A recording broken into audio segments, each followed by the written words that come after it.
Hello, everyone. Thank you very much for coming. And so today, as you know, the Russian Federation assumes the UN Security Council presidency for July. And in this regard, permanent representative of the Russian Federation, Ambassador Vasily Nebenzya, is holding a press conference where you will be able to find the information on this schedule for the coming month. And also, you will have the opportunity to ask your questions. Ambassador, you have the floor. Words out of my mouth. This is what exactly what I wanted to say in the beginning. So it is a pleasure to see you all on the first day of the Russian presidency in the UN Security Council. As we immerse into midsummer, allow me to briefly update you on what we are planning for the month, week by week. Obviously, the situation in Palestine will remain in the spotlight. Unfortunately, there are no signs of fighting and bombing abating, nor that a ceasefire is anywhere near. As Russia repeatedly warned, not a single element of the most recent resolution adopted by the Council at the US initiative 2735 has been implemented, and it is still unclear what are the final parameters of the proposal and whether the parties agreed to accept it. The Council will start its deliberations with a briefing and consultations on the humanitarian situation in Gaza in the context of implementation of Resolution 2720 tomorrow morning, with Senior Humanitarian and Reconstruction Coordinator for Gaza, Sigrid Kaag, as a briefer. On July 3rd, we have a briefing on Haiti, followed by consultations. SRSG Maria Salvador will present the report by the Secretary General. No meetings are scheduled for 4th of July, thanks to our US hosts. It's their national day, neither for the 5. We will start next week with a briefing and consultations on MONUSCO on July 8th, with SRSG Bintou Keita as a briefer. Again, no official meetings so far are planned for 9th and 10th of July. 11th of July is quite a busy day in the Security Council schedule. In the morning session, we have consultations on ANFICIP, that is Cyprus, with the SRSG Colin Stewart and in the afternoon, a briefing and consultations on Colombia. We expect SRSG Carlos Ruiz Massieu to present the SG report and a representative of ex-FARC to also brief the Council. In mid-July, the Council should adopt resolutions on the mandates of BINU, which is a UN integrated office in Haiti, and the UN mission to support the Hodeida Agreement. On July 12th, we will hold a regular briefing and consultations on UNAVAS, which is a UN office for Western Africa and Sahel, with SRSG Leonard Simao presenting the SG report. The third week of July, starting on July 15th, will be focused on our signature events. July 16th, we will host our first signature event, open debate on the maintenance of international peace and security, multilateral cooperation in the interest of a more just, democratic, and sustainable world order. We envisage this meeting as a continuation of the discussions we had under the Russian presidency in April 2023. We feel that there is a high demand in the international community for a strategic discussion on the future security architecture beyond the horizon of the current crisis. We propose to discuss the parameters of a truly just world order, as well as a possible role of the UN in its establishment and maintenance. Our second signature event is the open debate on the Middle East on July 17th. We anticipate Special Coordinator for the Middle East Peace Process, Tur Venezuelan, to brief the Council. I guess the topic needs no introduction. The focus of the discussion will be, as we envisage, on the continued escalation in Gaza and its disastrous consequences. Both meetings on July 16th and 17th will be chaired by Foreign Minister Lavrov. And we encourage the ministerial level participation of other delegations as well. On July 19th, we plan to hold the third signature event, a debate on cooperation between the UN and regional and sub-regional organizations in maintaining international peace and security, with the focus on the Collective Security Treaty Organization, the Commonwealth of Independent States, and the Shanghai Cooperation Organization. These three organizations are doing a lot of useful work in Eurasian region. However, it is not always well covered at the UN. We believe it is necessary to give Council members an opportunity to receive first-hand information on the activities of these regional organizations. On July 22nd, we have a briefing and consultations on political and humanitarian aspects of the situation in Syria with Special Envoy Geir Pedersen, an OCHA representative, briefing the Council. On July 23rd, in the morning, there will be a briefing and consultations on Yemen. As usually, we expect Special Envoy Hans Grunberg, an OCHA representative, and head of mission in Hodeida, Major General Michael Berry, to brief the Council.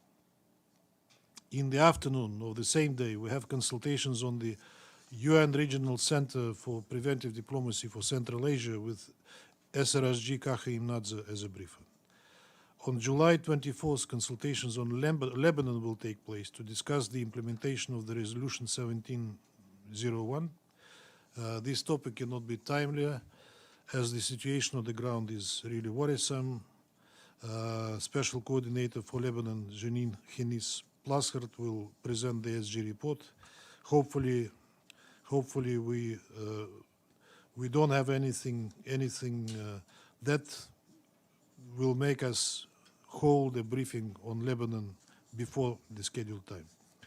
In July, the Council should also consider the issue of car sanctions and the respective draft resolution.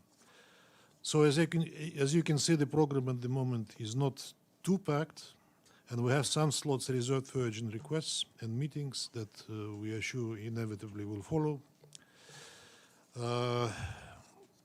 As for the informal wrap-up, the so-called Toledo formula, we are planning to do it on the last day of our presidency on July 31st. That's basically what I wanted to brief you about. Thank you so much for the briefing. So, and first question, Valeria, please. Thank you so much.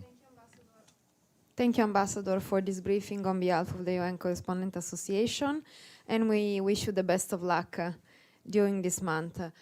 So my question is, the US administration is holding discussions with Israel and Ukraine about the possibility of transferring aging Patriot air defense system currently in Israel to Ukraine. Will this development have consequences on the relations between Israel and Moscow? We are discouraging all countries that have not yet done so to provide arms for Ukraine. The destiny of the weapons that will or will not be that will be eventually exported to Ukraine from wherever, the destiny is clear. They will be destroyed as the other weapons that the West and the US are supplying Ukraine with. But I presume that the decision that might be taken on the issue may, of course, have certain political consequences. Michelle? Hi, Ambassador. Thank you so much for the briefing. Question for you on North Korea.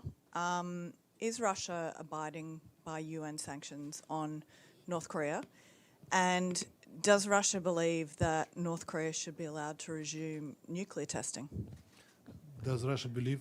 North Korea should be allowed to resume nuclear testing. I hope you read or heard my statement on Friday during the briefing on North Korea, and we were absolutely clear there, saying not for the first time that we're not violating the North Korea sanctions regime, and all those allegations that come out, they are not proved by material evidence. This infamous report of the panel of experts that stopped to exist. It's not even the report of the panel of experts as it was alleged by my colleagues in the Security Council during the meeting. It was a report of 3 experts that went there, experts from UK, Japan, and the Republic of Korea. And it is by itself very telling. There were not a single specialist in ballistics among them.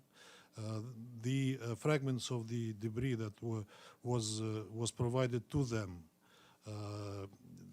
they did not make conclusive statements on it, but it was widely reported as if these were DPRK missiles. The publication of these things continued for a long time. The panel of experts was engaging, some experts from the panel of experts were engaging in stamping allegations against North Korea and its leadership, using the highly likely pretexts for it, the newspaper reports, some blurred photographs which they betrayed for the hard evidence. So when the meeting started, I said that we are absolutely clear what the purpose of the meeting was. I mean, it was the purpose of the meeting was to expose Russia and North Korea for allegedly violating the UN resolutions on DPRK. No, we are not in violating them, and we are. You know, the treaty was cited extensively. That was signed in Pyongyang. But if you read the treaty, which is in the open access, it's in the internet, you will see that all these accusations that were laid on the table to blame us, they don't stand any critics, in fact. Look, we are not in the situation of nuclear testing at the moment. We've had an imitation of nuclear test in U.S. Recently, as you know, but we have not heard about any nuclear testing in DPRK recently. But Ambassador, how do you explain then, if Russia is abiding by the sanctions, how do you explain the very public gift of a luxury car from your president? This is the most gross violation of the Security Council resolution that you could cite, of course. That's what the panel of experts in fact was trying to immerse itself into, trying to find how many luxury bags the Korean DPRK was importing, what cars they use to drive, etc. This is I don't know the details, but this is there was a photo of it. It was a luxury limousine, and luxury cars are banned. With special protection. The leader of DPRK needs protection, so we provided for him. Deja, please. Thank you, Ambassador. First, wish you a successful month. Let me ask you some question about the presidency. In the program of work, we didn't see any meetings concerning Ukraine. Is this unspoken agreement still working in the Security Council, and will Russia raise concern or reason another meeting, maybe another meetings on Ukraine? And secondly, you mentioned that Foreign Minister Lavrov will be here. We know that in the past few times, the visa is always an issue. So far, have you encountered the visa issue, and will he be here to meet the correspondents? Thank you. On the first question, we have a convention in the Council that we do not put meetings on Ukraine into the program. Whenever they are the EP in the program is not adopted. But any country, any member of the Security Council has the right to request for a briefing on that or another issue in the course of the presidency of the month this time in July, and we have indications that this meeting on their part will be requested, to which we will reciprocate, our mirror policy on that issue, but we are waiting for their first move. Now, the second question was about Lavrov, the press conference, and visa. So far, we are not aware of visa issues as of now. We still have time, half a month. Hopefully, we will not have to raise this question, and visas will be issued in due time. On press conference, I cannot speak for the minister, but normally, you know that he's open to talking to you, and I hope this will be the same this time as well. Caleb, please. Caleb Maupin with RT News. My question is regarding, will Russia ask the UN Security Council to put sanctions on those parties that were involved in the recent attack on a Crimean beach with U.S.-sponsored, supplied ATACMS missiles? Do you expect there to be an investigation of that attack outside of Russia? And what do you make of the Western reaction to that terrorist attack? I do not expect any investigation outside of Russia. Moreover, we've seen comments by the U.S. State Department and the European Commission. What struck me mostly was the comment from the European Commission, which representative said that the proof and the evidence Russia is providing are close to zero, or even below, which is, of course, a shameful statement. But the investigation is going on in Russia. Yes, that's true. Margot. Pamela, please. Thank you, Evgeny. Ambassador, the ITU, the International Telecommunications Union, today issued a complaint against Russia on satellite, on jamming of satellite communications in 4 countries, in Ukraine, in Netherlands, France, Sweden, and Luxembourg, 5 countries. Can you explain, and that they disrupted air traffic control, children's schools, all sorts of other things. Can you explain where that is coming from and if Russia is doing this? And then also Russia apparently, and maybe you can confirm it, submitted its own complaints to ITU, but they weren't included in this report. Can you explain either of those things? Thank you. I cannot comment on the first part of it. I have not heard of it, frankly, and I have to investigate myself what was put on the table by the ITU. On our complaint, you know that U.S. and other satellites are used in the zone of the Ukrainian conflict to provide satellite data to Ukrainians, to assist them in targeting, etc. And I think that this is at least no less a violation that that allegedly is being addressed to us. But frankly, Pamela, I don't have the answer because I haven't heard the news. I will. Edith, please. Margot was asking a long time. Oh, okay. Thanks, Ambassador. That's very kind of you. Just to follow up first to Michelle's question on DPRK. So you say you're abiding by the sanctions, but would you agree that any military materials or munitions that are transferred to or from North Korea and another country would be a violation of the sanctions of the Council? Perhaps, but that doesn't happen. Okay, and then would Russia tell other countries to implement those sanctions resolutions? Would you still support them? These sanctions resolutions, when they and you talk sanctions resolutions, you talk only one part of it, what is forbidden to North Korea, but you omit and them omit other parts of that resolution that call for the political and diplomatic solution to the crisis, that calls for the humanitarian relief. You know that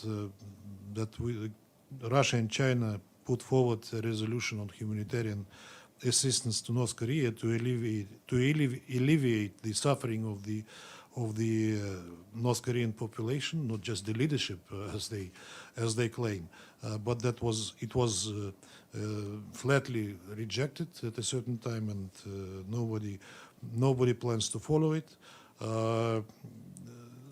So I mean, there are a lot of things in these resolutions that are being neglected, while other parts of it are being put to the limelight. Okay, and then if I could just ask you, right now in Doha, they're having the meetings on Afghanistan with the special envoys and Madame de Carlo.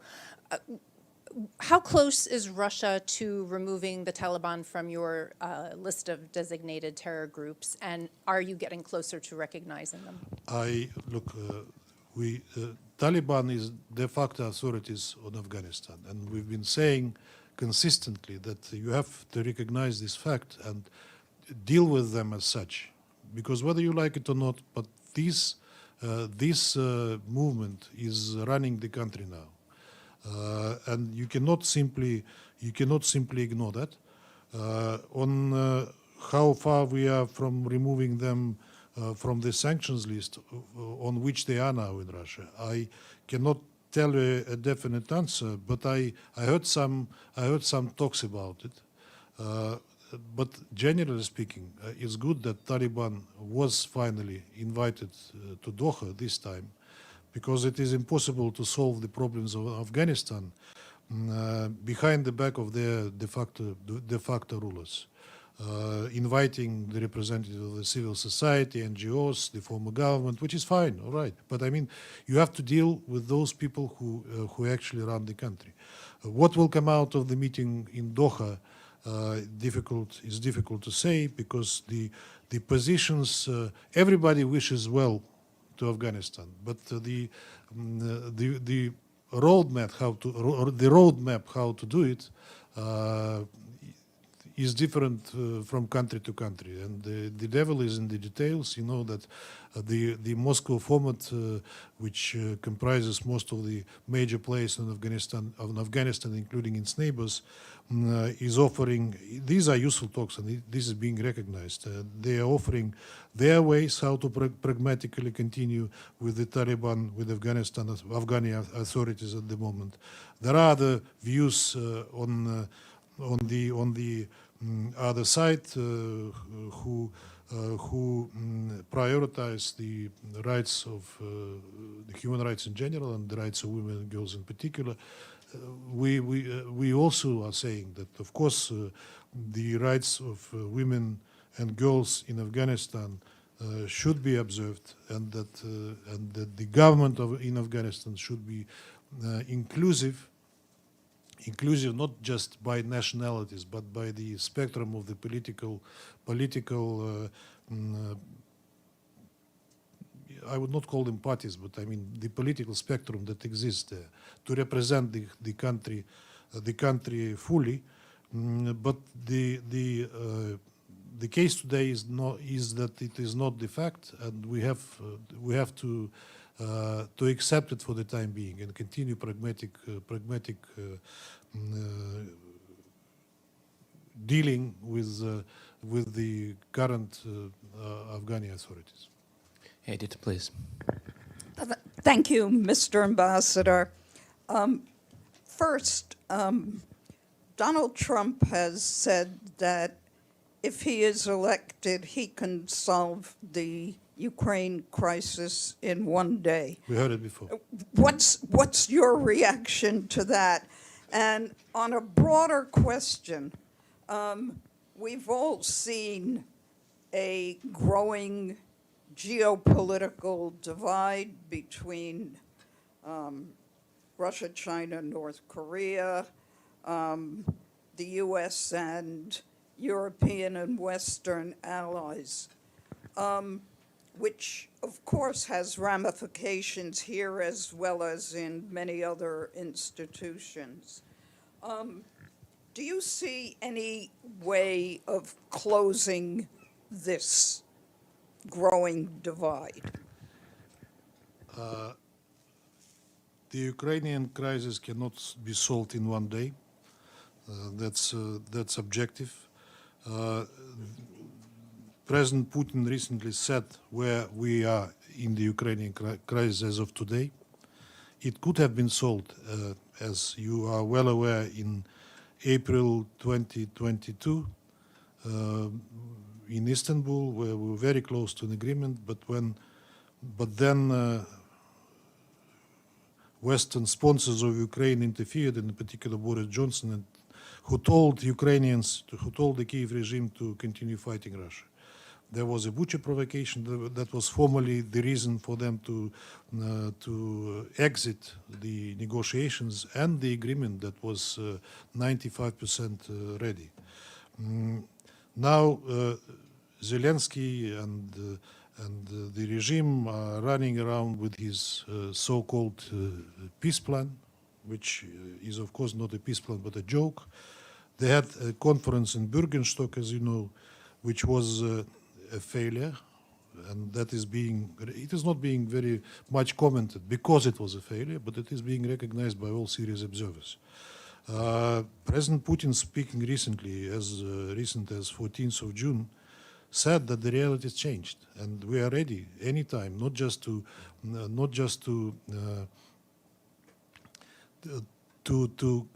interrupt the conflict, but to come to ending it.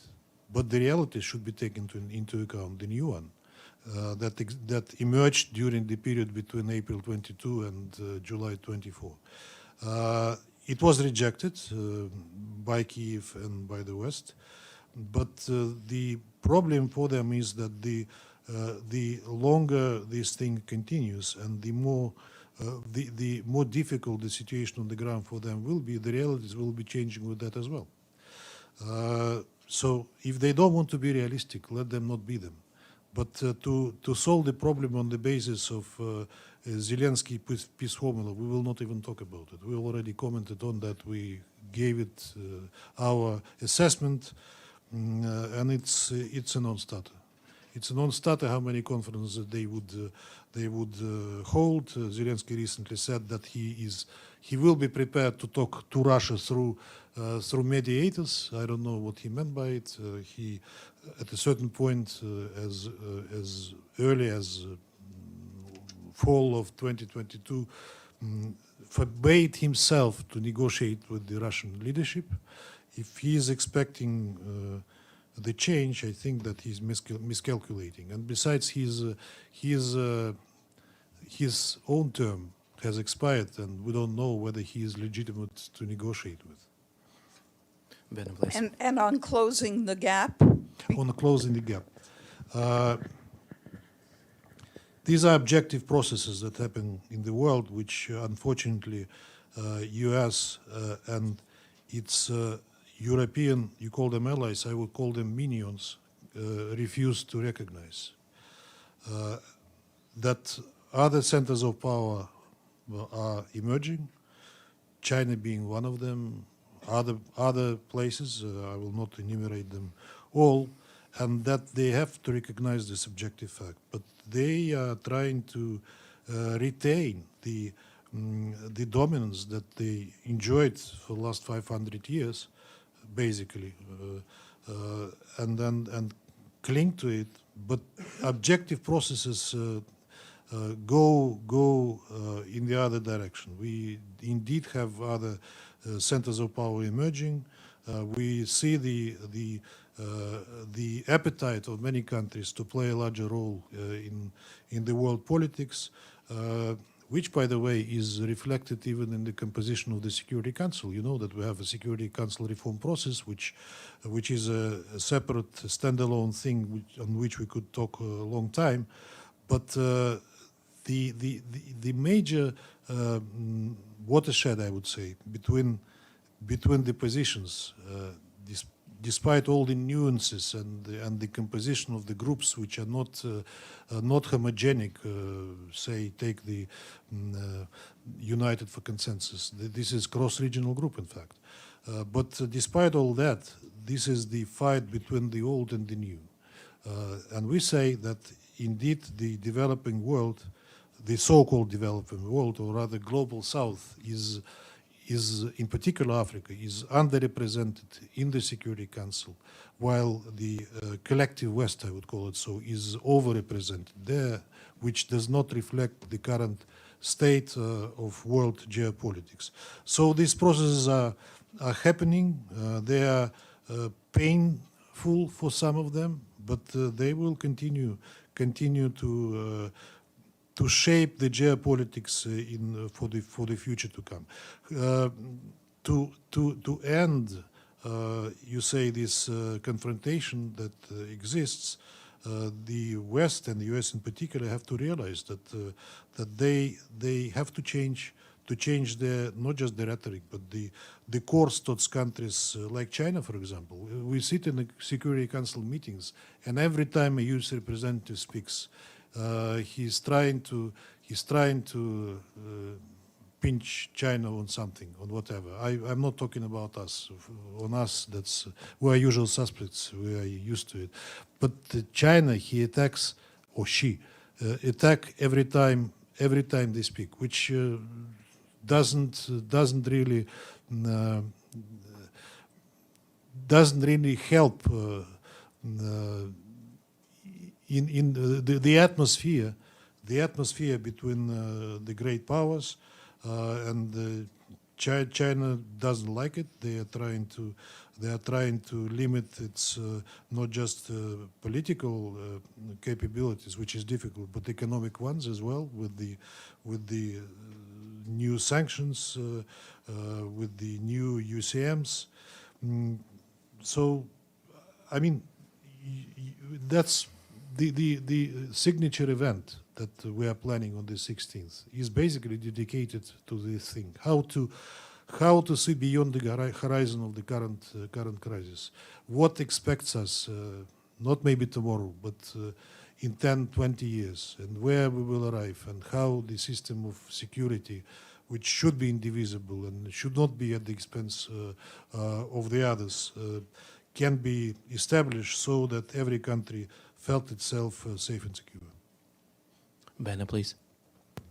Thank you so much. I wish you also the best for your presidency. I want to follow up on Michel's questions about North Korea and nuclear testing, because frankly, I think you didn't answer it. You said there was no nuclear test. That's right, but that doesn't keep you from having a position of North Korea, if it should be allowed or not to test nuclear weapons. I should not, I don't want to comment it, not to encourage anyone to do it, all right? But don't you think that might sound to North Korea like an invitation? I don't think so. I think you underestimate the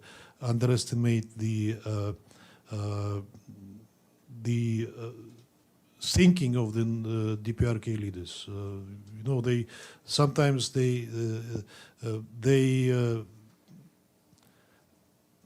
make it, they simplify it, so to say. I think that they are much more intelligent and shrewd than the West imagines it. Denis.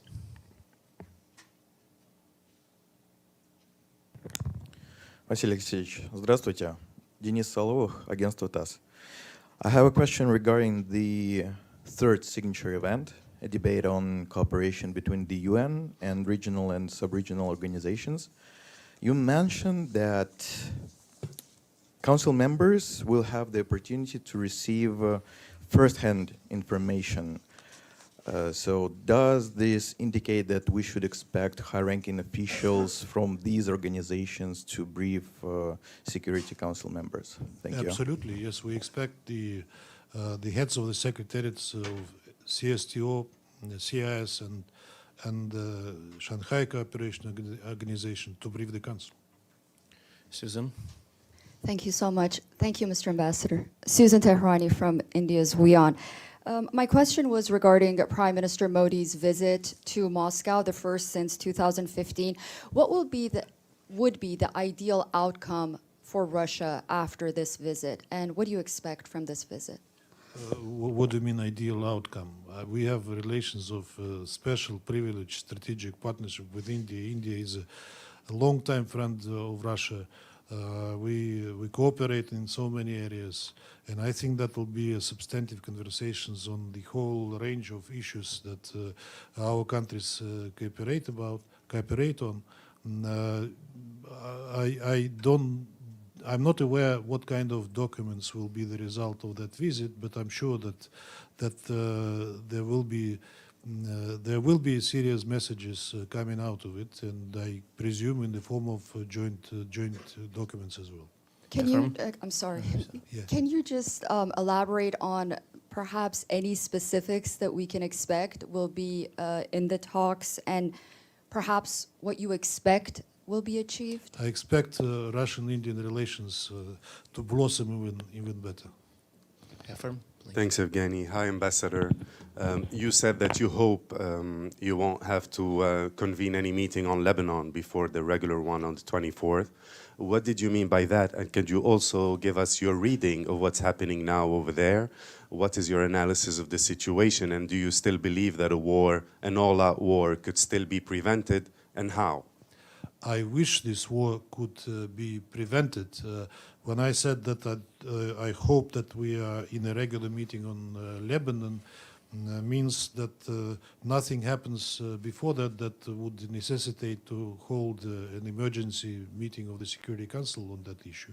We hear belligerent rhetoric about Lebanon from the Israeli leadership, and also replies from Hezbollah saying that they are ready to resist any attempts to invade Lebanon. And this has been already for some time, and that gives a serious cause of concern, because that will be not the first, but one of the next spillovers of the crisis that was in fact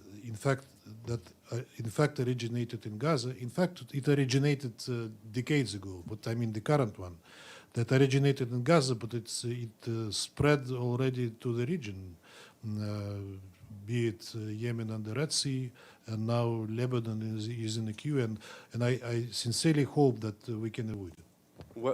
Do you imagine a scenario under which a war would not happen? Like, what steps should be taken? What can? If sides demonstrate restraint and understanding of the consequences of that potentially dangerous development, then I hope that we can avoid it. Yes. Vladimir. Thank you very much. Volodymyr Ilchenko, National News Agency of Ukraine. The question is about Russian crisis and Putin's regime. Russia has endangers not only the population of Ukraine, in particular the temporarily occupied Crimea, as the gentleman mentioned, but also the inhabitants of its own territories due to the poor quality of armaments. The Russians dropped at least 38 aerial bombs and plenty of missiles on the Belgorod region of Russia over the year, the Washington Post reported.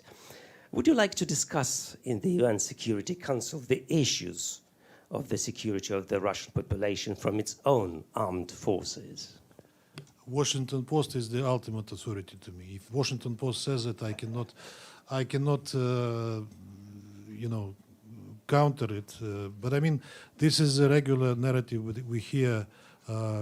Recently, we heard it from the States and the European Union, but we hear it from Ukraine and its Western sponsors that it's Russia that bombs itself. It's Russia that bombs itself. It's Russia that bombs its own regions. It's Russia that bombs the Zaporozhye nuclear power plant. So whatever happens in Russia, it's her fault. I cannot comment on this statement and comments in the Washington Post. I know who provides this rhetoric and narrative. We are not on the same page about that issue. Please. Thank you very much. I wish best of the luck, Ambassador, for this month. My name is Sinem with Rudal Media Network. I have two questions, if you don't mind. First one, according to some news stories, there is a new dialogue has started between Syria and Turkey. So I wonder, has Russia played any role in this new dialogue? If yes, what it is. If not, what's your reaction to that? And the second question is, as you know, it's been 14 years a war continues in Syria. We see like 6 different foreign armies, and I think like 8 countries have been bombing Syria last 14 years. So I wonder, how hopeful are you about Syria, to achieve a peace there? On the Syria-Turkish talks, I badly doubt that anything is happening. I'm not aware of it, but the Syrians said many times that they are prepared, they will be prepared to talk with Turkey when Turkey withdraws its forces out of northern Syria. And that was the condition. And nothing happened that make me think that things changed. On the end of you said about the foreign presence in Syria. Yes, indeed, there are many foreign armies there, most of them illegally. U.S., for example, that justifies its presence in Syria by Article 51 of the Charter. I wonder how Article 51 of the Charter works for the U.S. in Syria. There are two armies that were invited by the Syrian government, which is not the armies, but the military contingent. This is Russia, and Iran also was invited, who are, according to international law, are present there on the legally on the legal grounds. The Syrian conflict is not ending because the reality on the ground is not changing.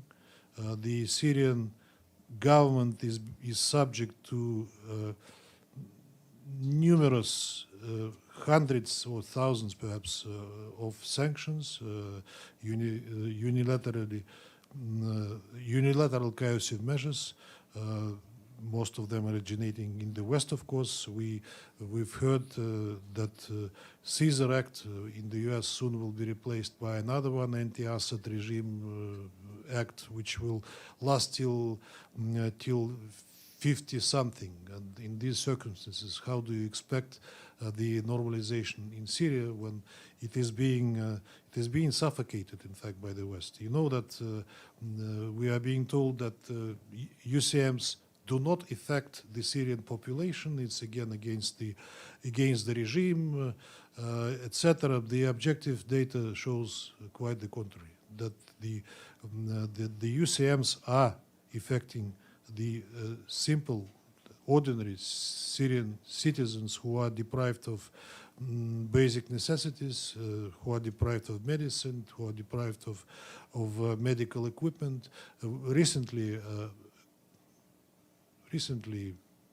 when was it? It was mid-June, I think.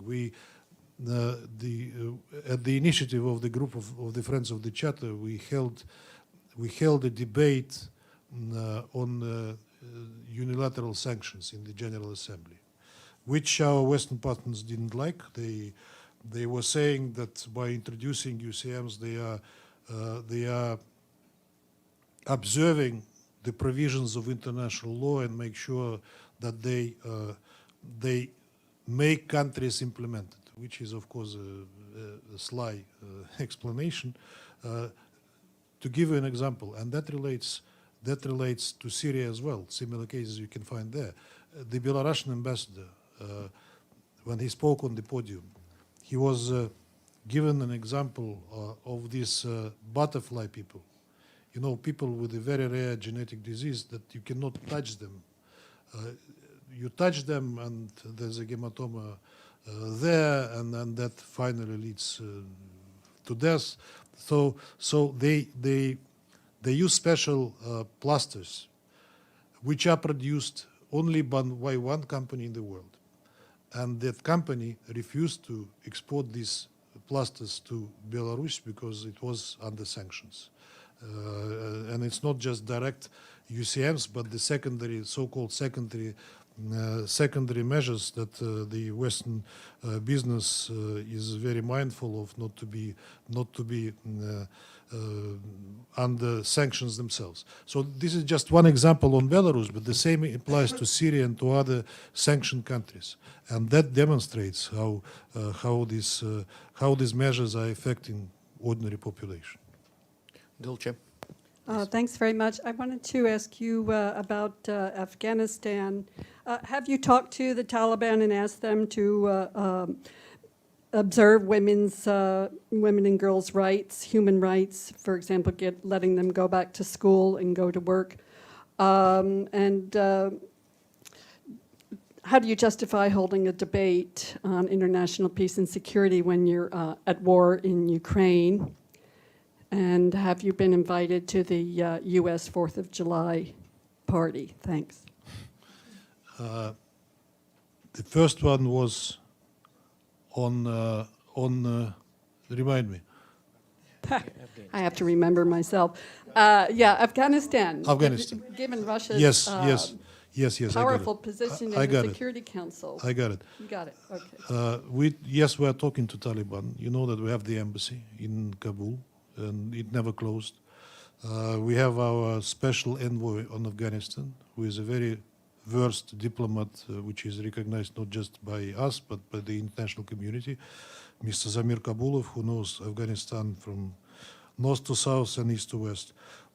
Yes, we are talking to them, but they have their own ideas about it. Unfortunately, I'm not approving of that, but that's the reality we are facing with Taliban and their women's and girls' policies, which they justify by Islamic norms, which are in fact not Islamic, and which many Islamic countries are trying to explain to them, but they wouldn't listen. That's the point, and that's the problem. On the debate on multilateralism, you said when you are waging, etc. We said many times that the origin and the genesis of this crisis is much deeper than how it is being liked to be presented in the West, and we do not think that it's us who are to blame for the current state of the crisis. We were approaching a long time, for decades perhaps, and the last decade in particular. And now we're just reaping the fruits, the sour fruits, the bitter fruits of what was happening in geopolitics before the crisis started. But why are you at war if you're going to have a meeting about international peace and security? Look, we said many times that we didn't start that war. The war started long before. The war was encouraged by the West. They were happily watching what was happening in Donbass since 2014, without any willingness to instruct their Kiev puppets. Kiev regime puppets, I cannot call it otherwise, to implement Minsk agreements that, if implemented, could have prevented what is happening now. But then the West, what's happening now, it is fighting with Russia with the hands of the poor Ukrainians, using Ukraine as an instrument against Russia, staying aside and saying, no, we are not participating in this war, we are not involved, we are not a party to it, despite that they provide whatever ammunition, provide satellite data, despite that their instructors are directly involved in targeting of the Ukrainian ammunition on Russia. So it's the way how you look where the whole thing started, and we have a totally different opinion, at least from you, on how this thing began. 4th of July. Yes, we heard today at the breakfast of the members of the council, traditional breakfast that we hold on the first day of the presidency. Today was our turn. That everyone was invited. To what it will translate, I don't know. A card, an official invitation, or was it just an announcement? That I don't know. Would you go? Sorry? Would you go? If officially invited, I will. Please. Adla Massoud from the National. Going back to Lebanon, the Arab League over the weekend rescinded the designation of Hezbollah as a terrorist entity. What are your thoughts? Could you repeat, please? Okay, so over the weekend, the Arab League decided to reverse the Hezbollah designation as a terrorist state. I can only comment that in Russia, Hezbollah is not designated as a terrorist organization. Go ahead. Thank you, Ambassador. Any progress on the talks about a prisoner release to potentially secure the release of imprisoned Wall Street journalist Evan Gershkovich? When foreign ministry officials are being asked about this question, they reply, and I will do the same. No, I'm not aware of the details. And that is a delicate subject that is being discussed by the special services between Russia and the US.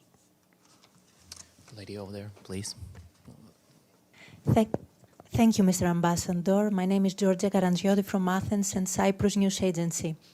UN Secretary General Special Representative for Cyprus, Mr. Colin Stewart, and Head of UNFICYP, is expected to brief you within the next few days amid the UN Secretary General Personal Envoy's ongoing efforts to find common ground between the two sides. So I would like to ask your opinion on Cyprus issue, on this effort. You want to ask? Your opinion on this effort, on Cyprus issue.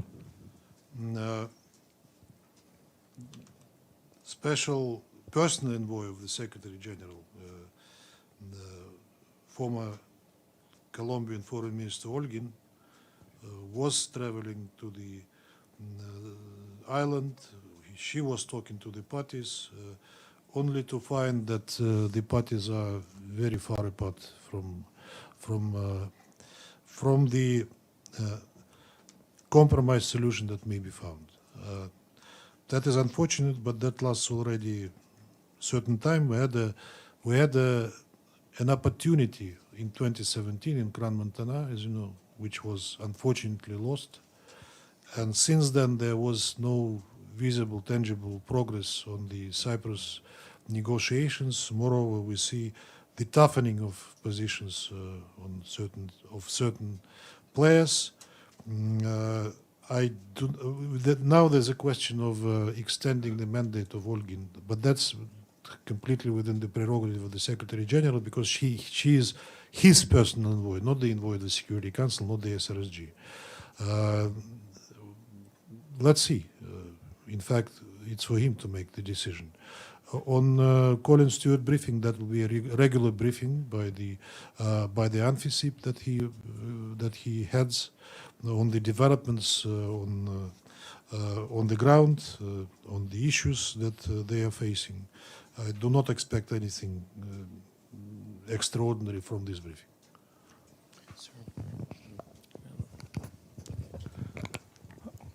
Thank you, Ambassador, for your briefing. My name is Yu from Kyoto News Japanese Media. I have a follow-up question about DPRK, especially about the panel of experts against DPRK. About panel of experts, because panel of experts. Yeah, since the panel was expired, it has been more than 2 months. Do you have any alternative plan to the panel, or do you think Security Council doesn't need the panel more? So, we wish the panel of experts didn't involve into politics based on encouragement of certain countries. And that was the major mistake that they made. I was commenting that in the beginning. We were, when the term of the panel of experts was expiring, we offered a way out, but the sanctions regime against DPRK is an unprecedented thing in the United Nations. It's not time-bound. It is not. It doesn't have any provisions for reviewing, and this cannot be tolerated. We need to start talking about it, because otherwise we see no incentive for DPRK to engage in when they know that whatever they do, the sanctions, the draconian sanctions regime remains. So the panel of experts, instead of trying to find ways within their mandate and expertise how to engage and encourage the talks between the major protagonists, it enjoyed itself in producing reports with really laughable things, which are not at the core of the problem on the Korean Peninsula. And they also demonstrated many times their unprofessionalism, as I said during their visit in Ukraine in particular. So the group of experts, the panel of experts, was in fact doomed, and it doomed itself. It's not because we wanted it so badly to disappear. Panel of experts is an instrument of the North Korean Sanctions Committee of the Security Council. So the Sanctions Committee remains, and all the issues that were initially discussed in the panel, who produced their reports, some of them were fake, to the Sanctions Committee. The Sanctions Committee will take over the situation in the DPRK and the implementation of sanctions itself, without just the panel of experts. I think we are approaching time, no? Yeah. But so, Greetings. I do not want to deprive you of your lunch.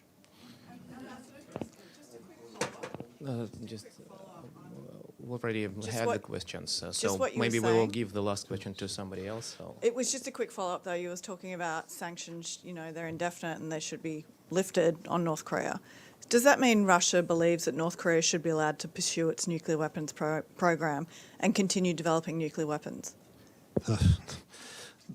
It's not a direct link, but we think that to impose sanctions on a country which are endless is simply unfair and discouraging. So we have to think how to modify the sanctions committee, the sanctions regime on DPRK. It cannot last forever, like in any other situation. In any other situation with the sanctions regime on other countries, we eventually have an exit strategy, sooner or later, but not on North Korea, which is absolutely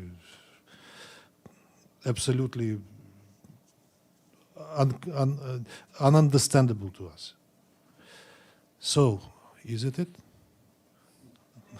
I see hands raising, but all right, let's do two more, and that's it. Evelyn, please. Greetings, Mr. Ambassador. Excuse me. I want to turn to Africa. We all know about the Wagner Group for many years because they pillaged resources. They did a little rape on the side, and many of them came from prisoners. Now, since the chief conductor, the musician, has now been killed in a plane crash, what's happened to these people in Mali or Central African Republic? Is the Russian government supervising them? Are they behaving? Are they still there? Thank you. I hear a narrative on pillaging resources and raping whoever comes their way from my colleagues from the Security Council, from some of my colleagues in the Security Council. For some time already, I didn't expect that from you, Evelyn. Let me be frank. Now there is no Wagner Group anymore. They were disbanded. And the way these private security companies organize themselves, that's their own business. They are not organized by a state, and they are not state entities anymore. One last question, please. Here. Thank you very much, Ambassador. I'm Shirve Chitin from Anadolu Agency. As you also mentioned at the beginning of your meeting, the resolution that was accepted on the 10th for a ceasefire in Gaza, we can see from the unabated attacks of Israel that it's not being implemented. I just want to ask you, what can the United Nations Security Council do to enforce the implementation of this resolution? Thank you. First of all, to demand unequivocally immediate and verifiable ceasefire, because the resolution, as it is framed and it is worded now, it doesn't provide for it. It says about the ceasefire perhaps for the first time, but very indefinitely. And the plan, the so-called 3-point plan that was presented in the resolution, it is vague, incomplete, with the lack of details, which we commented when we spoke on it. That's why we in fact abstained, because we didn't want to sign up under the resolution that the goals and the means of implementation and the time frame of implementation is completely unclear. We didn't want to give a blanket document to our colleagues to pretend the implementation in fact sabotage the process, which we see happening.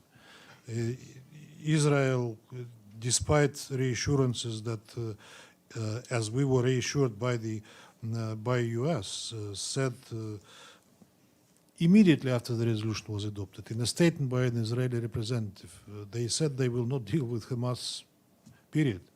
So that is one thing. Now they're blaming Hamas as if Israel has agreed to, which is not the case, in fact, at least de facto. Now they're blaming Hamas that it's not coming on board, while Hamas presented its view how the resolution should be implemented. So it's, you know, this ping pong continues, but nothing happens. Nothing happens in reality. Thank you very much. Thank you very much for coming. Thank you.